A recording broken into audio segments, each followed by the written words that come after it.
and welcome to another edition of Hoops Hidden Gems podcast. I'm your host, David Jones. We're back after a month and a half hiatus, and Lord knows I've been all over the place from the D2 regionals to the Pitt Syracuse game to some local games, high school here in Atlanta to Mississippi to I've been covering a number of games, so we have been away from the podcast for a minute, but good to be back. Good to have everybody on as usual. Man, tonight we got a great show. And one of the things I tell people, this is an educational show, and this is a show for people to learn about opportunities that they've never heard about before. And boy, tonight I'm just too excited for this because shout out to one of my good friends and good partners that put me on to the apprentice school, and I was fortunate enough to get in contact with the head coach of the apprentice school, and he was kind enough to come on. So, ladies and gentlemen, I want to introduce you to Coach Evan Key from the apprentice school. And I know some people may be scratching their heads saying the apprentice school. Listen, after we talk tonight, I fully expect a number of you all be asking some more questions just like I did. How you doing today, Coach Key? I'm doing pretty well. I would say I'm doing great, but unfortunately our season ended yesterday in double overtime and in the final four of our national tournament. So I'm doing well. I'm here. I'm breathing. I'm healthy. Family's healthy. But I would have felt a little bit better had we been playing today.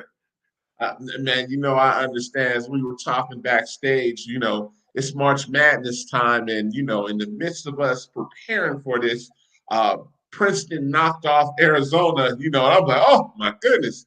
But, like you said, nobody likes to go home at any time of the year in March. This is what we all play for. And, like I said, it sounds like, you had a pretty good season. You made it to the semifinals. So I mean, you can't hold your head at that. But the hunger in all of us, we all want to win. You want to make it to the championship and hoist that trophy as well.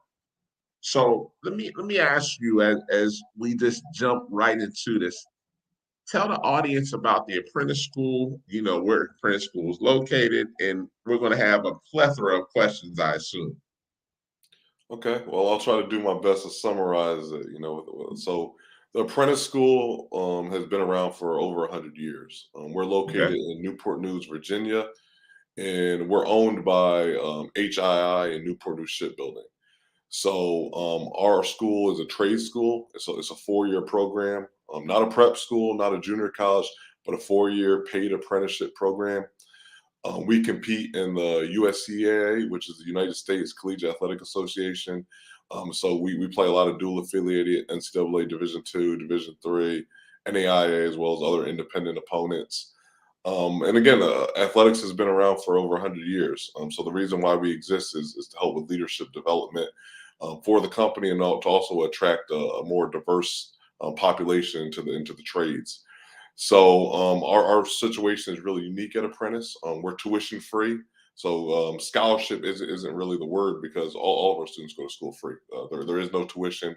There is no financial aid. There's no FAFSA that the students have to fill out.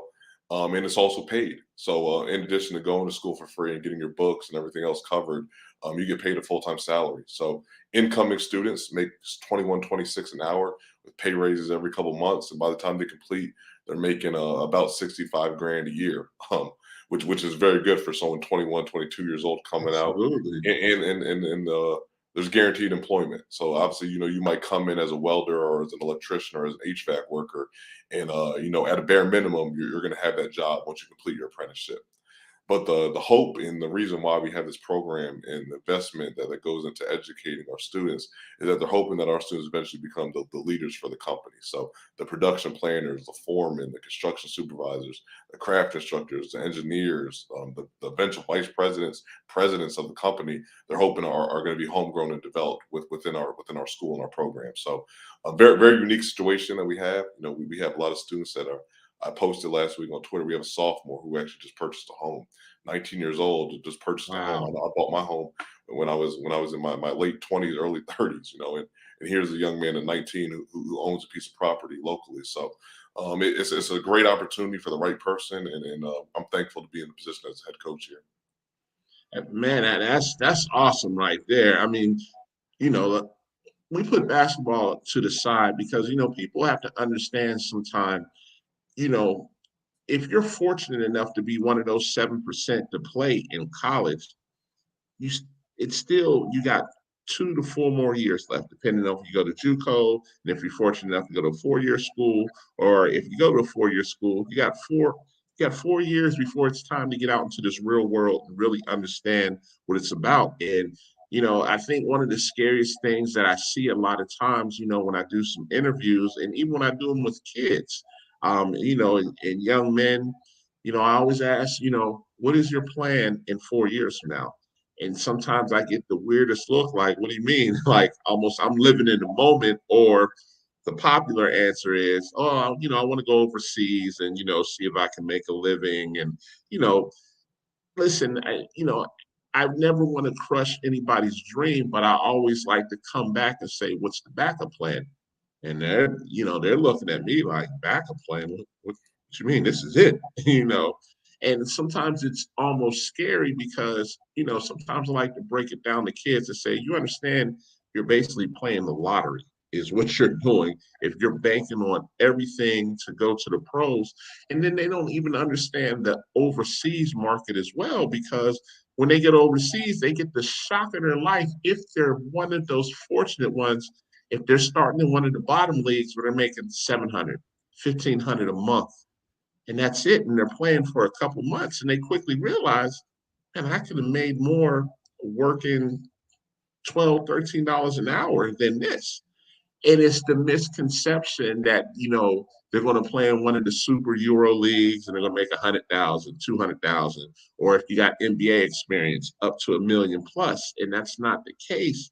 And, I always want to say, well, what did you do with that degree? Or what did you do with that college experience? And a lot of them just say, well, I was just there to play. And we're trying to change that narrative. And that's why we have you on the show, man. And man, I definitely want to talk about, these trades. And you mentioned a number of them. What type of trades does the apprentice school offer? Like I said, the 65,000 is great, but if for a kid that's listening or a parent that's listening, what type of trades do you offer? Okay, so yeah, so of course, with us being affiliated with a shipyard, the majority of the trades that we offer are going to be geared towards the shipbuilding industry. Okay. So I'll say the two most popular trades, or the two most maybe needed trades that they look for on a yearly basis within the company, are going to be welders and ship fitters. Because with putting pieces of metal together, you're always going to need someone that can weld that metal, as well as put pieces of the ship together. So the ship fitter is almost like kind of like a carpenter. In addition to that, electricians, because we build aircraft carriers and submarines for the Navy. So when these officers and Navy personnel are on the ship, they obviously need to be able to have electricity when they're out at sea. In addition, pipe fitting, that's another really popular one, because what you don't really realize is that there's pipes running all throughout the ship, with plumbing and everything else, and that's very important too. So those four are kind of like some of the more popular ones. We also have sheet metal. We have HVAC, because again we are a company and we have other buildings. So there's HVAC that has to go on to the boats, but there's also HVAC that needs to be repaired around our buildings within the shipyard. So it's kind of a wide variety of different avenues that you can get into. And we also do have our advanced disciplines. So for someone that might want to get into maybe more of the business side of shipbuilding, there's some apprentices who will start off maybe as a welder, but after the first couple of years they did well academically and they've done well on their job, and they want to get into cost estimating. So they want to be able to maybe ballpark how much it's going to cost to complete a certain job, or they want to get into production planning so that they can help scheduling and make sure that we're able to provide the boats for when the Navy needs them. So it's kind of a variety of different avenues. And what's unique about us is, as opposed to service academy, is there is no mandatory service requirement. So like in theory, I can get trained as an electrician at the apprentice school. And after my 4 years, if I decide to leave the company, there's nothing that's holding me to that. Like obviously we would like the students to stay once they graduate, but there's no, they're not gonna have to pay any of the money back. They're not gonna have to stay for a number of years. They can go take that trade back to Georgia, back to Florida, back to North Carolina, and start their own business with it too. And especially with the tools that they're gonna learn within the school and in our curriculum, they're gonna have that business mindset to be able to apply that knowledge and start building some revenue for themselves. Okay. So, and just so I have a clarification, do you have 2 year options or 4 year options? Yeah, the standard apprenticeship is 4 years. So how it's going to work is you're going to get 8,000 hours of training to complete your apprenticeship. So 7,000 of those hours are on the waterfront in your trade. So and then 1,000 hours are in the classroom. So a typical student schedule is going to be because again you're working a full time job, so you're working a 40-hour week, so 7 to 3:30. So if I'm a pipe fitter, I might be on the job Monday, Wednesday, Friday from 7 to 3:30. Learning how to fit pipe, and also maybe working in my job once I get out of my first couple months. Then that Tuesday, Thursday, I might be in class for 8 hours a day. So the curriculum for class is going to be a lot of math and physics based, and they're going to do some leadership courses, some business courses to kind of maybe help with furthering my career in the shipbuilding industry. So it's a 40-hour work week that they're paid for, whether that's on the job or in class. So if I'm a student and I'm sitting in my Math 111 course, that's paid time. So that's kind of how the apprenticeship program works. Again, 4 years is kind of the minimum. It can go up to 8. So we actually have students in place who have engineering degrees, because of course you're going to get the associates after 4 years, but there may be some students who really excelled in the classroom. Say, okay, I want to get a bachelor's in engineering. We have partnerships in place that allow them to be able to extend their apprenticeship, and we also have kind of like a tuition exchange program where our general student can also further their education off the clock on their own to be able to get the company to pay for their education too. Wow, that's impressive. That's definitely impressive. And I'm so glad you're on the show because so many more people need to hear about this opportunity. And one of the things, a lot of times, a trade is so valuable that people have the misconception that, oh, I'm not going to make money. Man, as well as I know with the trades that you mentioned, I know because I have some family members that do some of the stuff that you just mentioned. They do quite well for themselves, quite well. Absolutely, and as we tell people all the time, like anytime that you need work done around your home. So like for me, like we had to get our AC was out the first hot day that we had down here, and we had to pay someone to come look at the HVAC. Well, it might take that person 20 minutes to fix. He can charge you however much, $200, $300 to do an analysis and to get the work done quickly. And it might be a job that again takes them less than an hour. So the trades are extremely valuable, and it's something that even when COVID hit and a lot of businesses were shut down, I can tell you one business that wasn't, Newport News Shipbuilding. We were still open for business because the Navy needed their ships, they needed the submarines, they needed their carriers, so we still had a job. We didn't have any furloughs, we didn't have any massive layoffs in the trades. We had a job. We had work to go into and to do. So the trades are valuable. We're always going to need people that work in that industry in this country, and the money's good. And what I haven't even touched on is opportunities for, there's other trade yards around the country and then you talk about per diem and getting sent away and getting paid extra money to work in other shipyards, and lend a helping hand there. So it's, and then there's overtime opportunities. Our students make time and a half on Saturdays and then double time on Sundays. So you talk about doubling their hourly rate on a Sunday to work. Yeah. Some of our apprentices are grossing close to 6 figures. They're making more than me, and I have a master's degree, and that's just the honest truth of the whole matter. Man, you better be glad I'm not 18, 19, or 20. I'd be knocking on your door because I mean that's an awesome opportunity and to graduate debt free. Jeez. Like you said, that's you know what I'm talking about. You went to Hampton, I went to the University of Toledo, so I understand what it is. And these are valuable opportunities that I really want people to understand what this is. Um, let's talk basketball. Before we get too far off, because you do coach the basketball team, and I wanted to say how important that was, but in the same sentence, the apprentice school is not a bad basketball from bad program from a basketball perspective. That's correct. So we finished 21-8 this year, which was the second highest win total all time. We won our conference regular season. We went 11-0 in the conference, and then we won our conference tournament championship, which we had the opportunity to host this year. So, we had a really strong season.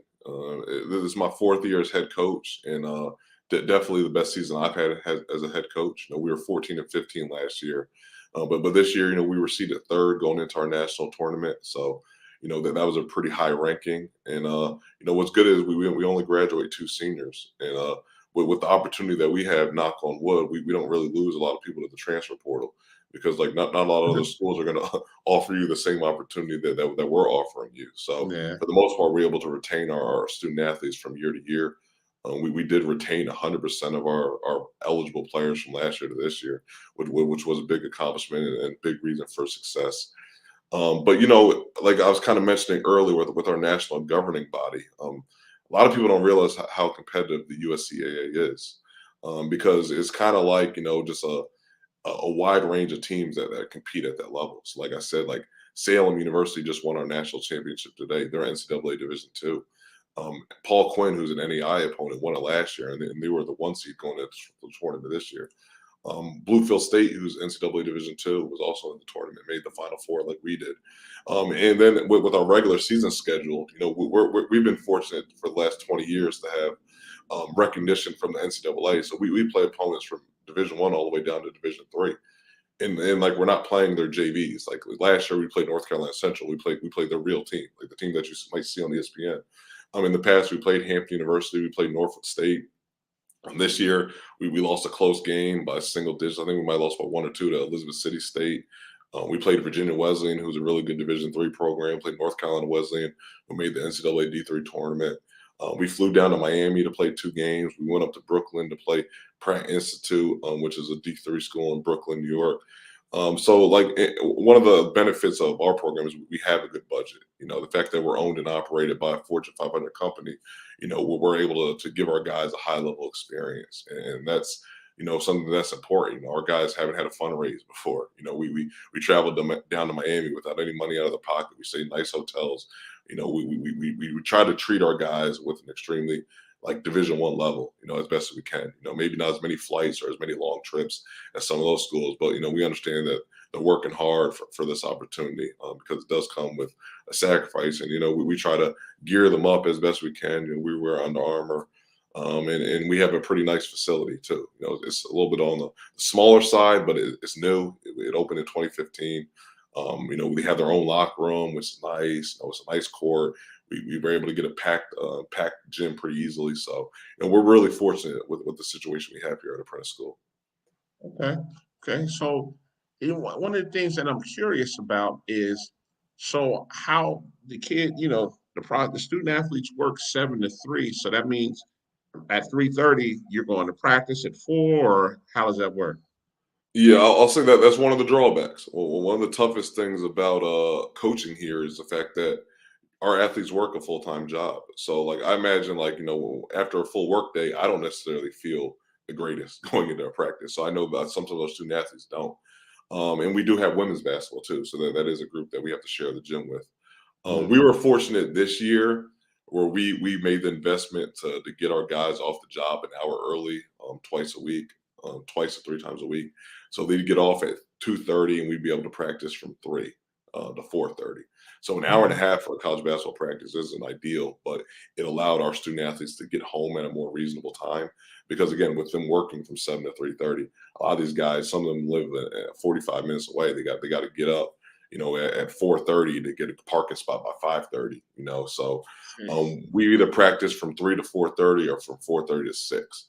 On weekends, we might go a little bit longer. We run a more traditional 2-hour practice.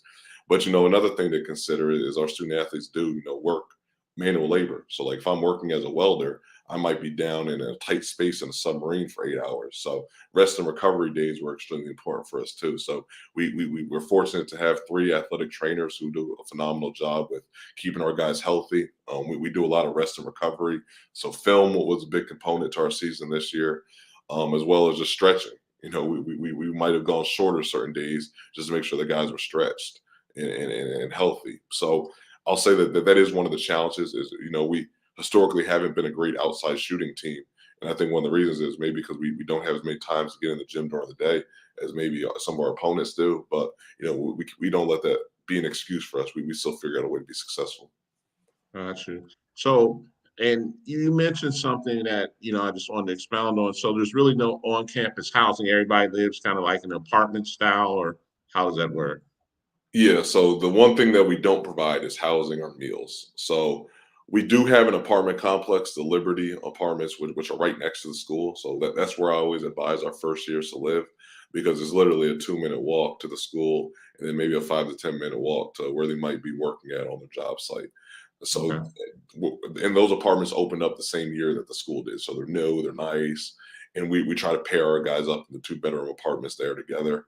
But we do, and being in Hampton Roads, like some of our guys might not want to live in downtown Newport News. Like we have a group of individuals that live in Virginia Beach, which is about 45 minutes away. As much as I don't enjoy them living that far away, I can't necessarily blame them. To be honest, it's a nicer area. There's more Yeah. to do out there. So we do have some individuals that live in Virginia Beach. We have some individuals that live in Norfolk or just in other areas of Newport News. Like I live in Uptown Newport News, which is a little bit like, you get a little bit more land and some other things. So some of our guys, like I said, they're homeowners. So they're going to find where it makes the most sense for them to live and the most bang for the buck. But Mhm. one thing I can say is, the shipyard employs 20,000 people. So parking is tough. So if you live in the Liberty Apartments, you just walk to work. But if you live where I live, you got to try to find a parking spot. So that of course extends your day a little bit. But for the most part, our guys are mature and they're able to get themselves there on time, and we don't really have any issues with on the job attendance or anything like that. No, I would assume so. They're getting a check like that, man. I'm sure they would be there, prompt and on time. And so you said you play close to 30 games a year, give or take. And you know, like I said, you travel to Miami. You play D2s, D1s, D3s, NAIAs, a little bit of everybody. I think that's very unique. So, come conference, when it's time to play in your conference, what is your conference made of? Yeah, so we've kind of bounced around conferences a little bit. So we used to be in the Eastern Metro Athletic Conference, which was other USCA opponents, so like Johnson Wales out of Charlotte, Warren Wilson, Clinton College, which is down in South Carolina, Mid Atlantic Christian, Regent University. So that's the league that we were in the previous 3 seasons. But Warren Wilson decided to go to the NCAA, so they left. Region and Clinton are in the NCCAA, so they kind of did their own thing and then departed. So, we really didn't have a home, so we kind of had to make a conference a little bit. So we were invited to the New South Athletic Conference this year, which MacU, which is our rival down in Elizabeth City, North Carolina, they were in the EMAC with us, and then they came on board to the New South. And then we also had Christendom College, which is the USCA school, which is in Front Royal, Virginia. Um, Virginia Peninsula Community College is a local junior college that played in the same conference as us this year, and they're actually the team that we competed against in the championship game this year, as well as we had some other opponents. Carolina Christian down in North Carolina played us in conference this year, and I'm missing. We had 6, so I know I'm missing somebody. But it's kind of a wide range of schools. Nobody was really further than just a couple-hour drive though, which made it nice. And for us, we're always going to probably be an independent. So we have to get pretty creative with our scheduling and finding games, especially in January and February, where most teams are in league play. So we're fortunate to the New South where we're kind of inviting us in and making it work. And we definitely look forward to competing in that again this upcoming season. Oh, And Blue then, Lights College, Police Preparatory School in North Carolina was in our league as well. so the USCAA, like the conference tournament, kind of starts late February, early March, something to that extent. Yeah, so our conference tournament was the last weekend of February, and there's no automatic bid. So, like, we were going to have to get in that large to get into the national tournament anyway. But it was good to get that those last two games in going into the national tournament, and then the USCA national tournament is kind of funky. Like, so our season, we played our last game say February 28th, and then the USCA national tournament we played our first game March 13th. So what I can Oh, say as a coach, having to practice 2 weeks, yeah. at that point in the season isn't necessarily what everyone's excited about, but it's just kind of the way the tournament works. It's spaced out a little bit, and at least we have a conference tournament because our opponent, who we played in the first round, they didn't. So their season wrapped up regular season February 18th, and then they had to wait almost a month to play us. So we were Wow. a little bit still in the rhythm as opposed to them. Okay. Okay. Um, man, this is such an interesting opportunity, and I'm glad you're talking this out. I appreciate it. Um, so it's with the understanding. How do you recruit? Let me ask that. I mean, so this is a unique opportunity. So when you approach, players, I mean, are you going out to high schools or junior colleges? What's your approach for recruiting? Yeah, so again, I come from a traditional NCAA Division III background. So like all my previous coaching experience was at that level. So I think I approach it probably similar to any of those schools would. We go to summer leagues and camps and we go to the live period events. But what I can tell you is really, like those events are good to show face and to kind of be present, but that's not really how we're getting our kids. To be honest, how we're getting our players are from word of mouth, connections with different programs, local. We have a really good reputation locally. So, we actually have a number of guys that went to the same high school. So we had two guys in our program this year from Green Run High School. We had two guys in our program from Pasquotank High School. So how it kind of works is, we get somebody, they have a really good experience, and they let their former teammates know about it. And their teammates or their teammates coach gets in touch with us. Social media has been big, like again, like that's how kind of we connected on Twitter. I try to be pretty active on that because my day job, again, I am the head men's basketball coach, but I'm also the associate athletic director. And we haven't had an AD for almost a year now. So I have a lot of responsibilities with our department there. And we have football. So that in itself is a beast. So I can't Yeah. maybe get out on the road as much as I might like, because I handle the finances, I handle game day operations, I handle a lot of things within the school. I'm our admissions liaison, so I can't necessarily go on a swing down to Florida for 5 days to see kids. I got to use a lot of video and social media. So that's kind of the main way that we kind of get our foot in the door. What I can say is, people always ask me, is it difficult recruiting to the apprentice school? Because obviously, we do have a great situation, but there's some really talented players who just aren't going to want to go to a trade school. There's some talented players who might say, "Coach, I really want the traditional 4 year experience." Um, and honestly, I think that makes it easier to be completely honest, because we don't really waste time. Like we find out pretty early on in the process. So within the first couple conversations, if you say you want to be a doctor, you want to be a lawyer, I know that we're not the right fit for you. But if Mhm. you're a student who says, okay, well, I went to college, because we do get a lot of transfers, we do get a lot of junior college kids. So a lot of kids who might have went somewhere, had to take some money, some loans out, they realize that that's not for them. Or someone who might have had a kid, they got a family to provide for, or someone who might just, say, well, coach, I don't really know what I want to do, but I know my parents can't afford 25 grand in tuition. So, that's kind of our major selling points. And to be honest, we kind of, are able to weed out early on who's really interested in us and who's not. And then in addition to that, we also get a lot of bounce backs. So we have a couple kids on our roster now who we recruited out of high school, decided to go to an NAIA or Division II or Division III, went there for a year, maybe didn't get the playing time that they wanted, or just, they didn't have a full scholarship and they were taking out loans. And then second or third year, they realized that, they couldn't keep doing that. So they reached back out to us. So, that's kind of where we're building a relationship really comes in handy. But, we try to attack it from all angles, just try to be active and try to, just promote ourselves as best we can. Okay. So how many guys do you keep on the team? It's been a lot recently. It's been a lot Mhm. recently. What I can tell you is it necessarily hasn't been by design, but when COVID hit, we didn't have a season during that 2021 season. and everyone retained their eligibility. So we had brought in a class both those years, and like I said, we don't lose guys to the transfer portal. So last season, the one prior to this year, we had 18, and this year we started with 21. But we just had a string of bad luck. For as good of a season as we had at 21-8, we had guys go with. We had a big guy who started for us last year, tore his ACL last April. We had a couple other guys have some other things that came up, some life situations, different things. So I think we finished with about 17, 18.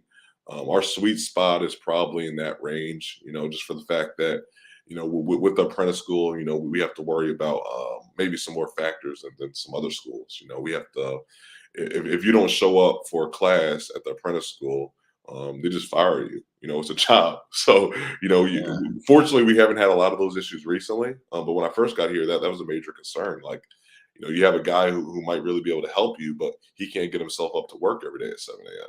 Or you have someone who might have fallen asleep on the job, or someone who had a safety violation, or someone who maybe has a bad day and goes off on their supervisor. So just like you and I, we have to work. We have to support our families. We have some other people who might have had a kid, or might be getting married, or might decide, hey, coach, I need to just be able to work overtime during the season. I can't play basketball this year. Mhm. And then, of course, you got the guys who, say, okay, well, there's three other guys in my position that play in front of me. Like, this just isn't going to work, Yeah. So Yeah. because of that, I think here you have to keep a little bit bigger of a roster. But I'd say I probably wouldn't plan on keeping 2021 again, because I think that was I almost felt like, I was coaching football at some points in time. It's just a lot of personalities to manage. Okay. Okay.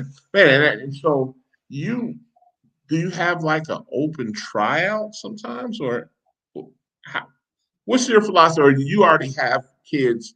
You already have them lined up when it's time for fall season, so there's no need for an open Yeah, no, tryout. we have them lined up. And what's nice about the apprentice school from a coaching standpoint is we don't have summer break. So our guys are around each other virtually all year. They're getting a chance to work out, playing open gym, get in the weight room, So we see them throughout the year.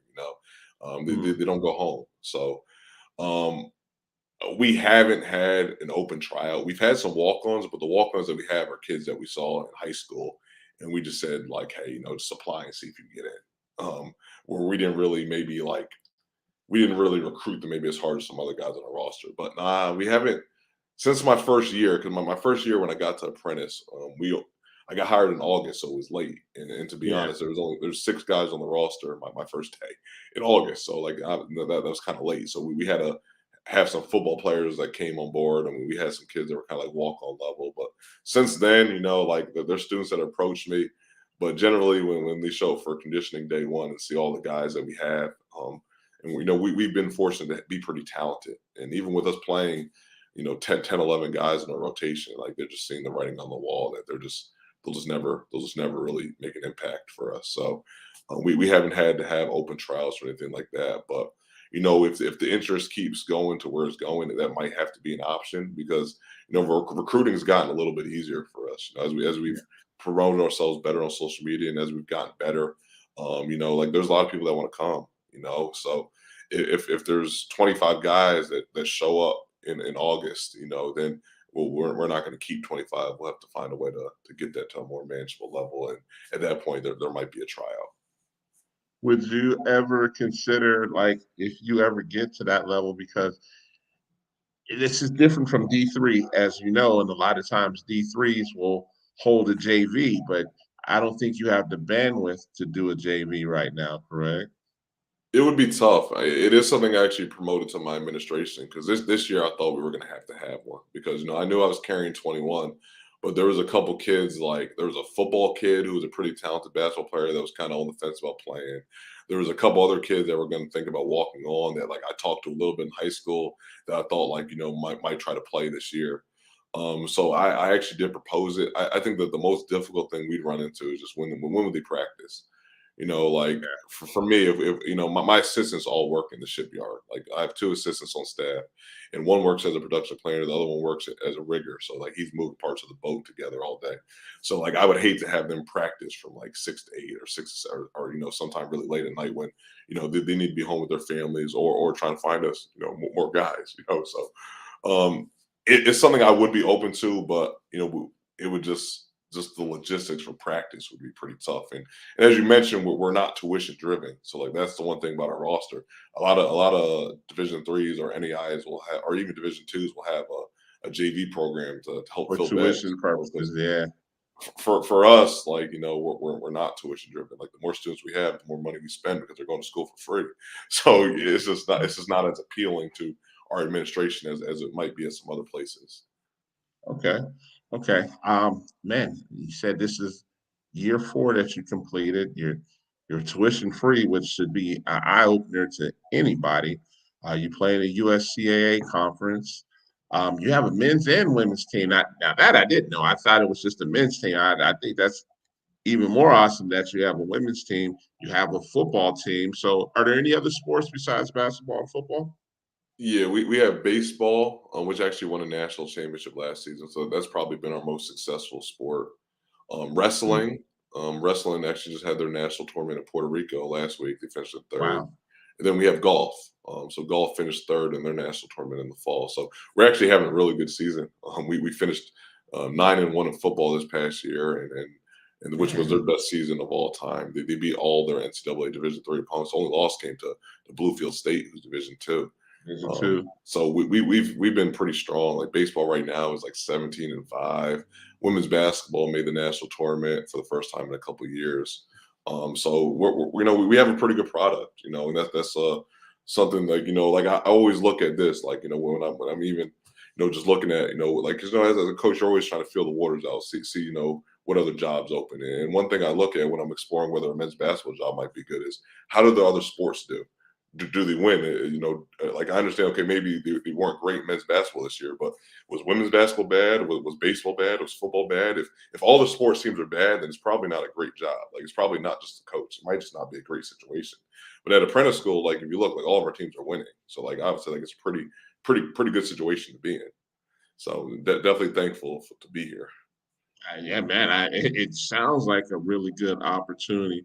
So, you said, people reach out to you on Twitter, and, I want to give the opportunity for people that are listening or that will be watching, you know, after this live show as well. How can they get in touch with you? I say Twitter is probably the best resource. I kind of tweeted out the other day, like when we were at the national tournament, like I was spending time, diving into film and trying to respond back as best I could, but I was also trying to, get ready for a couple games. So I Yeah. said that, if someone reaches out to Twitter, I try to get back to most people. Now, like I can't get back to everybody. Like if you can't get in touch with me, maybe somebody on my staff might be better to reach out to. They might get you an answer quicker than me. But I'm very active on that platform. Probably even more so now than email. Like I used to be a big email guy, but not really as much. Twitter is probably the best source. Again, like, and I'm constantly looking for people who might be good molds for our program. So, kind of what we're looking for, like everybody, you always want more size. We didn't shoot the three well, like I said. So, we're looking for shooting. We could probably use maybe one point guard in this recruiting class, not more than one, but just one.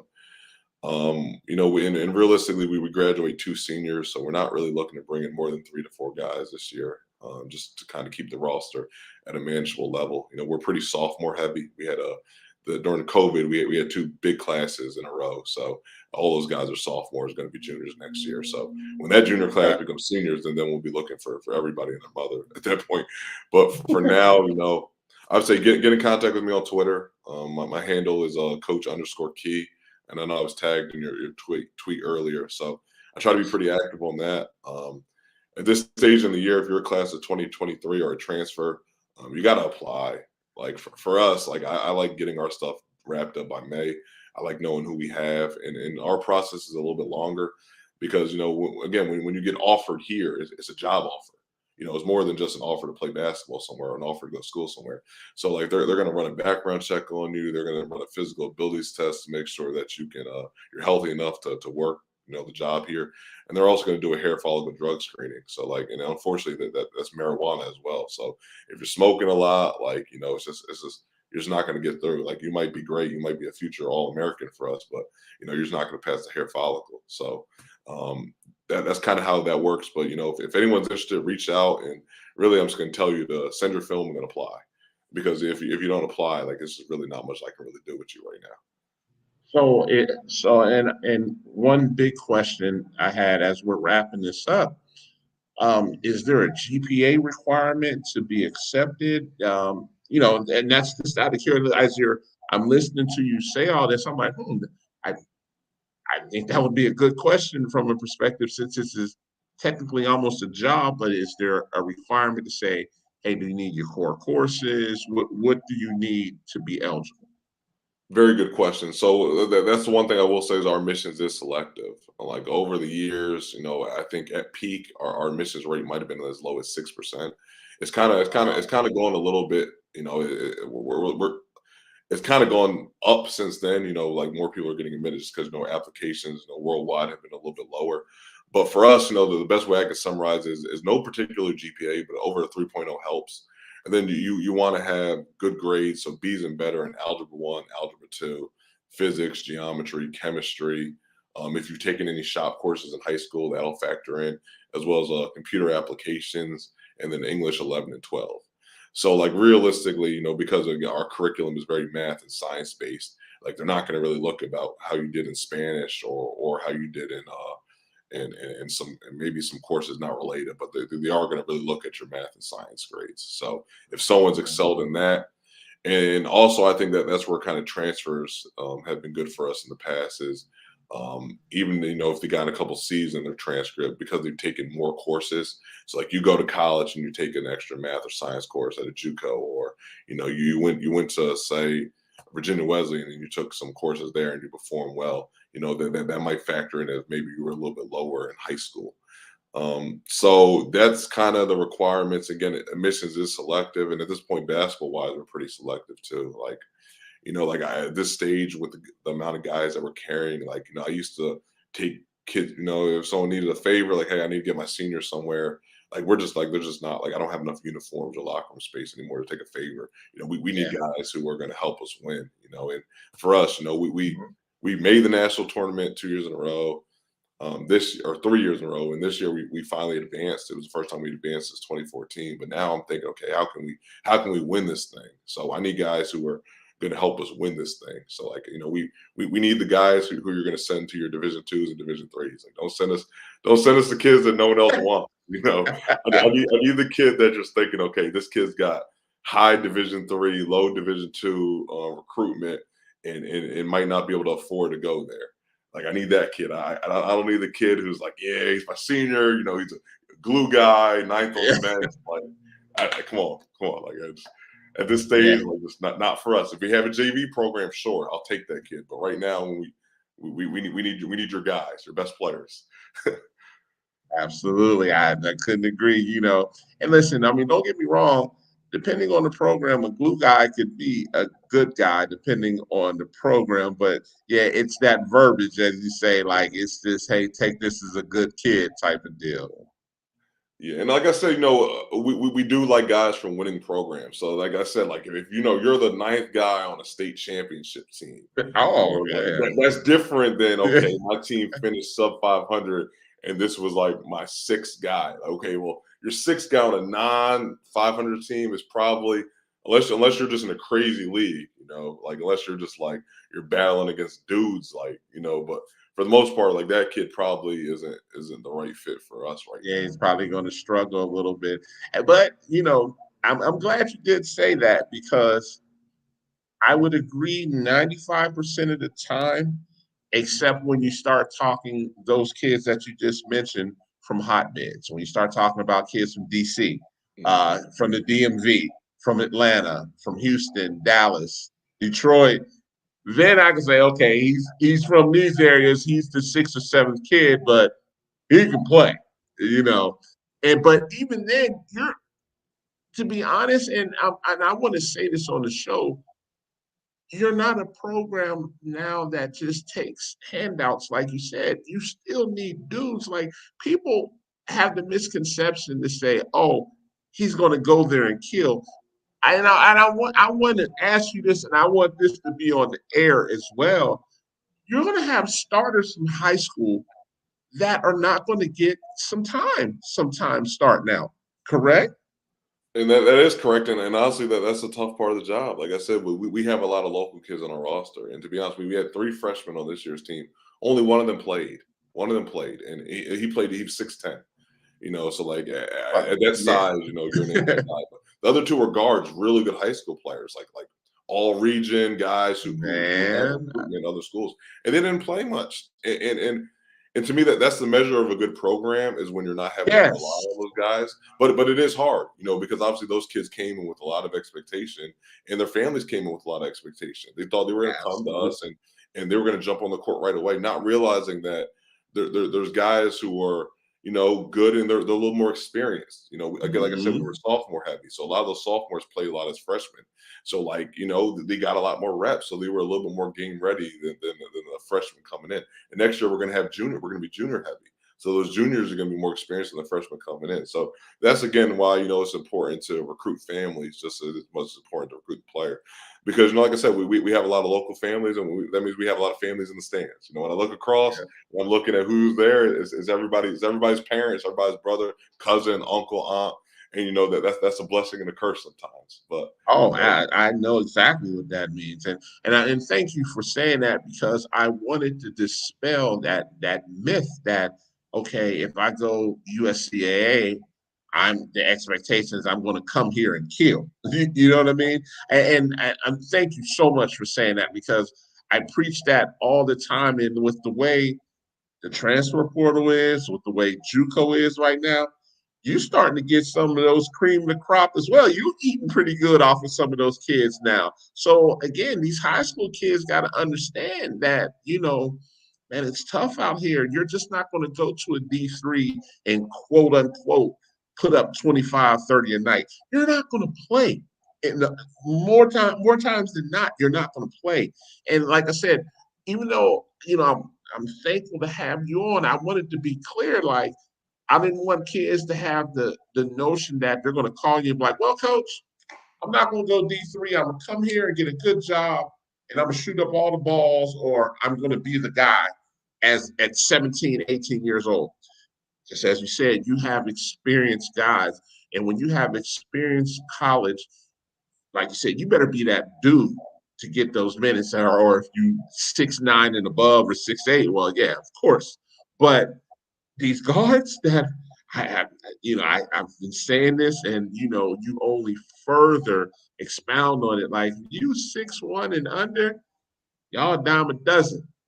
Y'all, yeah, and I'm not here to steal anybody's dream, but as you said, you had 21 guys, and I don't even know what the height situation was, but I'm saying as a guard, you got to stand out something incredible because you're going to have, and now that you're active on social media as well, and recruiting is starting to lean towards social media, so you're going to get a lot more prospects like that as well, i.e., you better be that guy as a guard and you better stand out and be able to do something more than just score.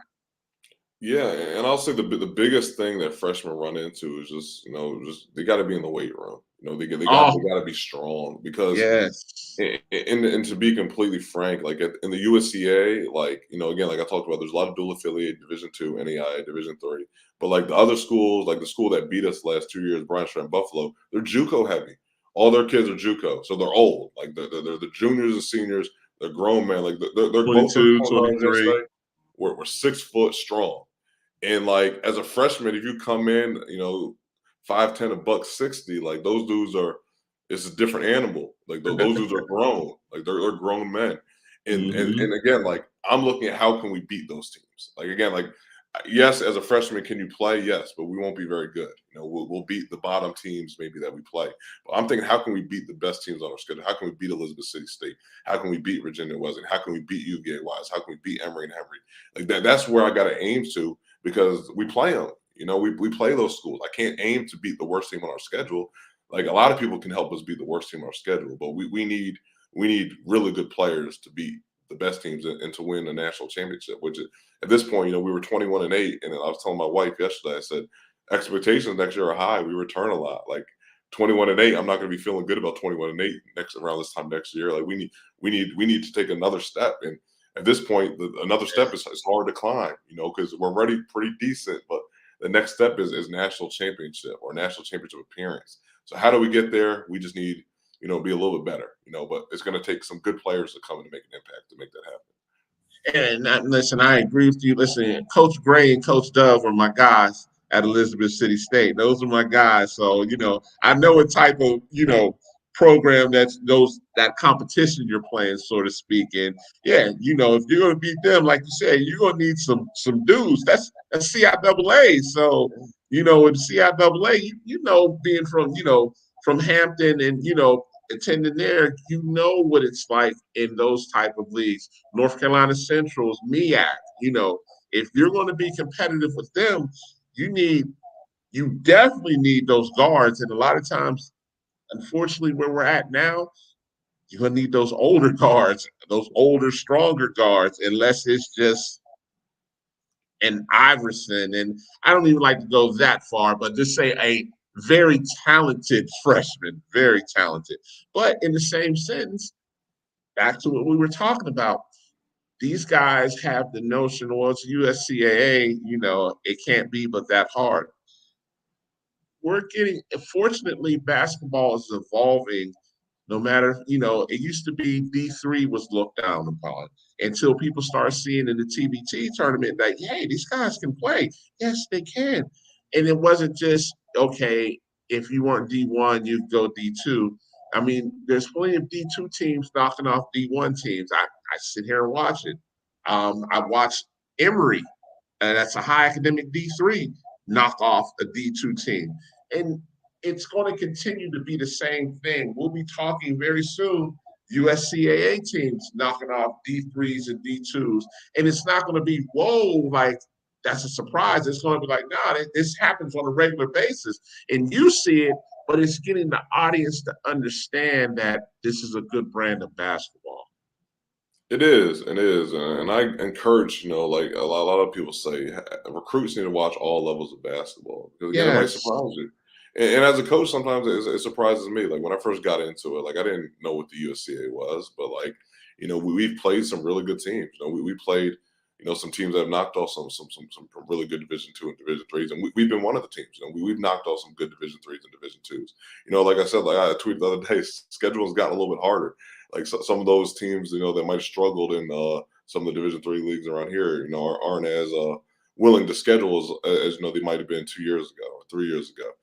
Like now, the teams that are taking games with us are stronger. The teams that like the stronger Division IIIs who are struggling to get games themselves. So it's all high level basketball. Everybody recruits now. There's, like you said, a lot more kids are slipping under the radar. Like with the transfer portal, a lot of guys are getting freshmen that in the past, no way that they would have gone Division III or Division II. Like no way. But now, like everyone's portal hopping, so some of those kids are slipping through the cracks. So we're trying to be the beneficiary of some of those kids too. Which is why again, which is why we can't necessarily take the guy that's not going to help us. We got to try to find the guy who might have had some looks and it didn't work out. Maybe they took a JUCO kid or a transfer over. So that's kind of my spiel about that. But if you look at the national tournament, the USCA, and especially the Division I level, the 8 teams that were there, like are all strong. Like Paul Quinn, Salem is above 500, 18-12 Division II team. Bluefield State is getting there. They were the 8th seed. And they're really good. They beat some teams this year. So it's high level hoops. So I definitely advise people to check it out. Definitely. And man, I appreciate you for coming on. I have one last question that as you're talking, it just pops in my head. How do you handle recruiting? So when I ask that, do you bring people in for a visit or do you ask them to apply and get accepted first before you bring them in on a visit? What's your formula for that? Yeah, in a perfect world, like again, if I'm thinking, okay, class of 2024, Okay. so once we've officially figured out who we're bringing in for this year, switching gears, we'll be, like I said, we'll be at the live events this summer. We'll be at the team camps. We'll be at elite camps this summer. We'll be doing all that, and then hopefully we'll have him at least one time for football for a football game because it's a pretty good environment. We'll give him a tour of the school and everything else. Have him at a home basketball game in the winter. Have him applied, interview in March, and then ready to offer in March, early April. That's in a perfect world. At this stage, with the class of 2023, like by the time you come for a visit, by the time you do this, if you drag your feet, we're gonna be done recruiting. Like it's just you need like, to apply now is what you're saying. yeah. So at this point, like, and also apply to let me know you're serious because again, and this is humble, but like I get a good volume of Twitter DMs every day. Oh People yeah. sending me their film, and I appreciate that. I appreciate the fact that people want us to take a look, and maybe they did research us, maybe they didn't, but they're trying to get a feel out there. But like, if you don't apply, I know you're not like. There's so many things that you have to do to be a student here from a maturity standpoint, and it's a hard. Like I said, like you're working an 8-hour shift, so if you're too lazy to apply to the school, you're going to be too lazy to show up to work. Or we have a Wednesday midweek road game. We get back 11:30 at night. You're not going to want to show up to work the next morning for 7 if you can't apply. If you have too many other things going on to do that. So for us, it kind of weeds people out too. Like if I give you an action item, so like in the summer, our action item is okay. Fill out our questionnaire. If you don't fill out the questionnaire, like you're probably really not that interested, because some people also they're offer hunting too. People say, Oh, "Is this an that's a offer, whole coach? nother topic right Is this an there. Boy, offer?" you touched one there. Sometimes the publicity is good, but I tell people all the time, like you can say it's an offer, but the real offer comes with a job with a salary for us. Oh, Like that's the right. real offer is going to say 21, 26 an hour as a sheet metal worker. Boom. So you can post an offer, but it's not real until admissions calls you after your interview and tells you that you got into the school. So And just the last question as I'm thinking about this. So since this is a job per se, do they get vacation time and 401k and all of that? yep. So they accumulate the same benefits so I'm a salaried employee, so my benefits are a little bit different. Like I get a little more PTO, I get a little bit more, Mhm. incentives. But for the most part, they get union representation, they get 401k, they get healthcare, dental, vision, all that insurance. So again, they're able to put money to the side into the 401k. That's something that like I didn't have until, especially coaching. I was broke until I got my first full time, pretty much until I got here. Yeah. So they have all those opportunities to just like any other standard employee would within the shipyard. So it definitely that's another thing to kind of incentivize the students. Okay. Okay, man. And man, and just when they finish the 4 years, they can stay they can stay however long they want, or is it a time where they have to move on? Nah, it's ultimately up to them. Again, of course, the hope is after we invest all this money into the student that they're going to say, hey, I'm gonna stay loyal to Newport News Shipbuilding. I'm gonna go be a foreman. I'm gonna be running a crew. We're gonna be out here building these ships and submarines. But you don't have to. That's the thing. So you can say, okay, well, shoot, I learned how to weld. I now have 4 years experience in my field. I'm gonna go be a welder. I'm gonna start my own company, or I'm gonna go take this skill set that I learned in this education I got, and I'm gonna go, work for this company, or I'm gonna start like so. There's a million different paths to go in, and there's people at all different levels of the shipyard that graduate from the apprentice school. So former vice presidents, former presidents. Our director of admissions right now is an apprentice school graduate. Our business manager who oversees me is an apprentice school graduate. We've had former athletic directors who are apprentice school graduates. To be honest, only the football coach and myself are non-apprentice school graduates. Every other coach is an apprentice school grad. So again, I kind of just like struck iron at the right time because every other head coach that we've hired has been pretty much internal promotions. So it's a thousand different paths to go into. Like I described it to people, it's kind of like a 4-year internship paid to figure out what you really want to do in life. So for me, like I knew I wanted to be a coach early on in my career. But like at the apprentice school, like if you don't know, they're going to rotate you into some different areas of shipbuilding. So that's another thing I didn't touch on is you rotate every couple months too. So like you're not just going to come in and be in one spot for all 4 years. So like you might come in and you might be working in an office for a couple months, and you might be working on the deck plate on a submarine or on deck plate on the aircraft carrier for a couple months.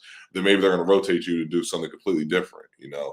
and they want you to get a wide variety of experience. So when you're complete, you kind of have a sense, okay, this is what my strengths were. This is what I really enjoyed. This is something like I definitely don't want to be doing. I definitely don't want to be here. Or like, man, I really vibe with this supervisor. Like he took me under his wing. I want to get with him when I graduate and learn the ropes from him and hopefully move up. So it's a bunch of different paths, but it's a great experience, and people are extremely passionate about the students here. Okay. Hey man, I appreciate all the knowledge today. Like you're gonna have me really dig deep into USCAA. I mean, I'd heard of it, but I just, hadn't been, like you said, that well versed on it. And just listening to some of the breakdown, it's my job to get to know that some more, even down to the tournament. Like next year, I may make a run to see, where it's at next year. And, I want to see the Division 1 and Division 2 to see what the difference is. I want to see the brand of basketball.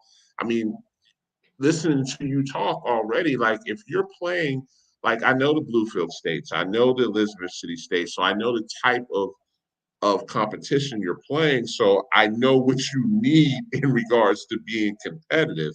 And it's now, my interest is peaked. I want to see, and so you'll be seeing me. And plus, I love Virginia Beach, and I love that area because I love the seafood up there. So, I have no problem coming up there to take a look. Hey, Coach, I'm in town, so I want to see what we're looking like. And my sister went to Hampton as well, so I'm familiar with that area.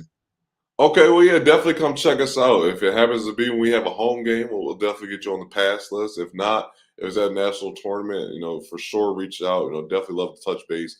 If you happen to come to a game, we can kind of show you around a little bit. Again, we do have some security restrictions with being a government contractor, so you're not Yes. going to be able to go on the boats, and that's one thing that kind of sucks with our visits. Is Yeah. I can't give you the real experience. Like we'll talk about the trades. We have some virtual simulation, but I'm not going to be able to walk you down to that dry dock and have you go on the boat because just the level of clearance right now isn't there for you. But And it's you just said one thing, excuse me, that for the listeners, he just gave some gold right there. That means you got to get clearance. yeah, like again, that's why they're checking your background. That's why they're making sure Man, you're not doing drugs because it's serious. It's serious work down there. Like again, at some point, the Navy is going to take that ship and it's going to be anywhere in the world. And if you did shoddy work on that ship, you're putting people's lives in danger. So it's important. If your weld didn't seal right, if you didn't do a good job inspecting something, and that ship, people's lives are at hand. Our national security is at hand. So again, a certain level of maturity, man, is critical. listen, I'm just up here taking everything in that you're talking about. So you're getting $21+ an hour. You're getting job experience. You're getting a clearance. For you younger generation, you may not understand how important all this is until you get about 30. And you'll be like, oh man, this is the move right here. And you're getting a chance to extend your basketball career. I'm tweeting out about this tonight. Like, people, if you don't pay attention to this, and especially parents, because 18, 17-year-old kids, they won't understand, but somebody that's 30 plus, what we just talked about tonight, they'll be like, oh shoot. Little Johnny, you better get over there and see what's going on over there. And to graduate debt free? You kidding me?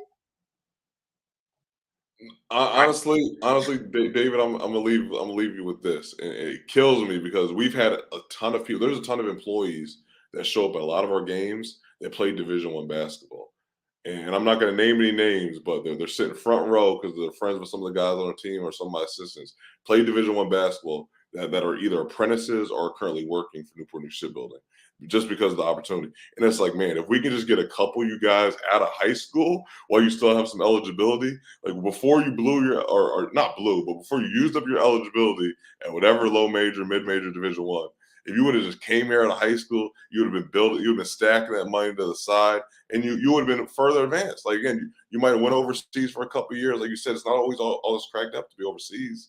But here, you're looking at six figures in the future. And our students can get there easily. They're making more than me. Like, and I have, and like, I'm not doing poorly either. Yeah. So if we can just get a couple of those kids out of high school that can really see the opportunity that's here, we're willing to put in the work. If you can get through the program, your future's set up. And Josh, you're killing me because I almost can't let you go. Grad transfer. So if I'm a grad transfer and I still got a year or two of eligibility, I can give you a call, right? And here's the thing, and this isn't an apprentice school thing. The USCAA, for whatever reason, does not allow grad transfers. And that kills us. No, I'm telling you, that kills us because there's been some kids who've been like, I just finished playing at, let's just say Norfolk State. And that's an example because there's no Norfolk State hit me up. But I just finished playing, coach. Like, I got a year. Like, I need a job. Like, I got a kid on the way. And like, I couldn't take that kid, and it pains me. I can take the kid, but he can't play. Like, okay, you can be a student assistant, you can be, but I don't want a student. I want a player. So no. If that rule changes, we're definitely in business because there could be a kid that's going to graduate, have a year. Need a job. You see, I'm asking all these questions as not only to help kids, but shoot, I'm like, well, what about this? And what about this? I mean, and quite honestly, I'm gonna be DMing you and texting you like, hey man, got a question. Just because, like, as we're talking, so much stuff is going through my head, and I'm like, man, this is the move right here. This is the move. And I like to present these type of opportunities, like this is a great opportunity. There's a program out in England where they can get their MBA. There's a program in Taiwan. Canada has an interesting, like, for me, it's bigger than, don't get me wrong, I love basketball, but it's about these type of opportunities. So when basketball is over, here we are, thank you to apprentice school because now they're set up for a great future. Yeah, and you never want to graduate to unemployment. And I've worked at other schools where, tuition might have been $40,000, $50,000. And there were students who graduated and got a piece of paper, and then they're doing something completely different than what they wanted to do. And I understand that myself as a student who went to Hampton University and I majored in sports management. 90% of the people that I was in class with every day, they're not working in sports. I could think of 3 people off the top of my head that work in sports currently. Everyone else is working for enterprise. They found some other job that's not that. It's not what they want to do. And that's just the reality. Like a lot of schools, they'll rope you in, they'll bring you in, but they don't really have a plan for your career. Once basketball ends, if you don't go overseas, you gotta figure it out. And here, I don't have to worry about that. My seniors, my 2 seniors, crazy enough, they actually walk across the stage this Saturday. Graduation is this Saturday. Wow. But they have careers. They have careers. For one of them is a homeowner. The other one is living in Liberty with his girlfriend, and is doing extremely well. Both those guys, I don't have to worry about trying to find a job for them. Or the only time that a reference is calling me is if those guys are going to be supervisors or something like that. And I told them, so some of you guys might eventually be my boss. So just don't forget about me when you get to where you go. I know that's right. Hey man, this won't be the last time for you on the show because what you just brought is so important past basketball. Like, yes, I want you to win. Of course, I want you to win, but I want these guys to win at the game of life. Absolutely. And that's what it's all about. And that's one thing that I've really enjoyed about being at the Prince School is I can sleep at night knowing that, for one, I'm not putting people into a mountain of debt, and then I'm helping people with their futures, and my staff we're helping people with their futures. And I really stand by the product that we have here at Apprentice School, and it's one of the reasons why I enjoy showing up to work every day. Definitely. And listen, Coach Key, man, I appreciate you so much for coming on the show, man. I mean, it could have been easily a 30, 40-minute show, but man, we went an hour plus, and I have no problem with that. And I thank you so much for introducing yourself and the apprentice school to the audience because I'm pretty sure some people will be hitting you up like, hey, Coach, I watched you, or I watched I watched the second part of it, or I watched it on YouTube, whatever the case. And I mean, that's great for you. I'm happy that you'll get some more kids, but it's just knowing that this option is going to be out there. And I know I'll promote it for you because this is legitimate right here. This is 100% legitimate. And I'm impressed, man. Congratulations. No, and I really appreciate you having me on. Like when you reached out, like even though it was a busy week, I said, man, I can't miss this opportunity to help maybe reach some more people, and I'm always willing to promote our program. You know, one of the things I've been telling my assistants is when you're a head coach, you got to be a CEO. You got to always be ready to just be able to speak about the product that you have. You know, because it's competitive in this market. So definitely appreciate you making the time to speak with me, and I look forward to keeping in touch, man. You know, this has been a really good conversation. So no, you're definitely. I'm gonna make sure they know we're connected and that we're in touch. Definitely. And man, thank you again for coming on, man. And we'll be in touch real soon. Okay. Yes, sir. Yes, sir. Appreciate you. All right. You take care. All right. All right. Listen, Coach Key. Oh, bro, when I say he dropped some nuggets tonight, boy, I'm gonna be busy tweeting out. You all believe that? I mean, this was awesome. And man, I get so excited to see that kids can have these type of opportunities, so they don't graduate with $200,000 or $300,000 worth of debt, and then they're behind the eight ball for 10, 15 years before they can get up on their feet. Like he said, you have 19-year-olds buying houses. Are you kidding me? If we can turn back the clock of time for me, man, I was shoot. Are you kidding me? I might be living in Virginia right about now. Believe that. But I mean, for you guys that have any questions about this, because I'm sure this is going to be a nugget that a lot of people watch, and they'll probably watch the recast of it, and that's fine. But by all means, you all know me. Reach out to Coach Key. I made it my business to tag him in the introduction for this before the show because I know you guys were going to be asking about this. I had that feeling early. So, I'm glad to be back after, a month and a half, almost 2 months away. Lord knows I've been all over with these media credentials. Next week, I'll be in Greenville, South Carolina for the NCAA regionals on the women's side. On top of, I'm going to take this time. I know he's probably watching or he will be watching to congratulate my son. He committed to a D3, a high academic. Again, if I'm going to talk it, I'm going to live it. It wasn't just about D1 or D2. It was the best fit for him. And he's going to graduate in 3 years because he's in the accelerator program. So love you, Guy, and I'm definitely proud of you. Next week we're gonna have some JUCOs come on as well as a D1 and D2. Again, I like to explore all levels, so we will have a show probably next Monday as well as next Wednesday. Final Four time, I will be in Houston and Dallas for the men's and women's Final Four, so I'll be on location there. And let's continue to promote this game. And thank you guys, as usual, for checking out Hoops Hidden Gems. I'm your host, David Jones. You guys take care.